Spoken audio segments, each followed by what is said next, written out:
এই দুনিয়াটা জান্নাত নয়, কিন্তু এই দুনিয়াতে যদি কারো ঘরে একটা নেককার স্ত্রী থাকে, সে ফিল করতে পারে জান্নাত কাকে বলে, সে ফিল করবে।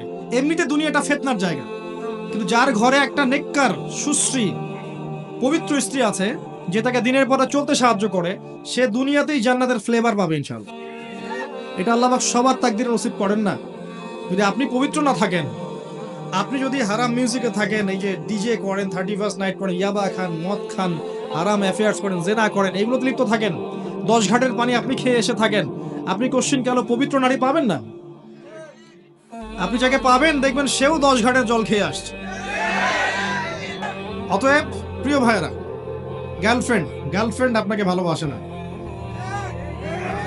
আপনার আপনার অবস্থানকে ভালোবাসে। এটা আমি বলেছি, একজন পোস্ট করেছে ফেসবুকে, সেখানে দেখলাম কিছু মেয়ে কমেন্ট করছে যে না, আমরা সত্যি ভালোবাসি। তো আসল বক্তব্য হচ্ছে, এটা তো অংশ গিয়েছে। আপনি বলেন যে, আমি এক সলিউশন বলেছিলাম, যদি দিনদার হয়, দেখেন দিনের বুঝ আছে, আপনার কথায় আনুগত্য করে, তার বাবাকে গিয়ে বিয়ের প্রস্তাব দেন। যদি রাজি হয়, মাশাআল্লাহ, বিয়ে করে ফেলেন, প্রেম করার দরকার নেই, বিয়ে করে ফেলেন। আসল প্রেম শুরু হবে বিয়ের পর ইনশাআল্লাহ। আর তখন বুঝবেন দিল্লি কে লাড্ডুর কি মজা। তখন মনে হবে যে কাশ আরো 5টা বছর পরে বিয়েটা করলে ভালো হইতো। ঠিক আছে? তো বাস্তবতা কঠিন, যেটা আমরা পাই না ওটার প্রতি আমাদের আকর্ষণ বেশি কাজ করে। পাওয়ার পরে দেখবেন যে আসলে জীবনটা মনে হয় আগেই ভালো ছিল, বন্ধুদের সাথে ঘুরতাম, একটু একটু ইয়া ছিল, স্বাধীনতা ছিল, ফ্রিডম ছিল। এখন সেটা আর নাই। এখন দেখবেন 1 ঘন্টা কেন 10 মিনিট দেরি হলেই 10টা ফোন আসা শুরু হবে। কোথায় তুমি, কোথায় গেছো, কার সাথে সময় দিচ্ছ, এত সময় দেওয়া লাগে?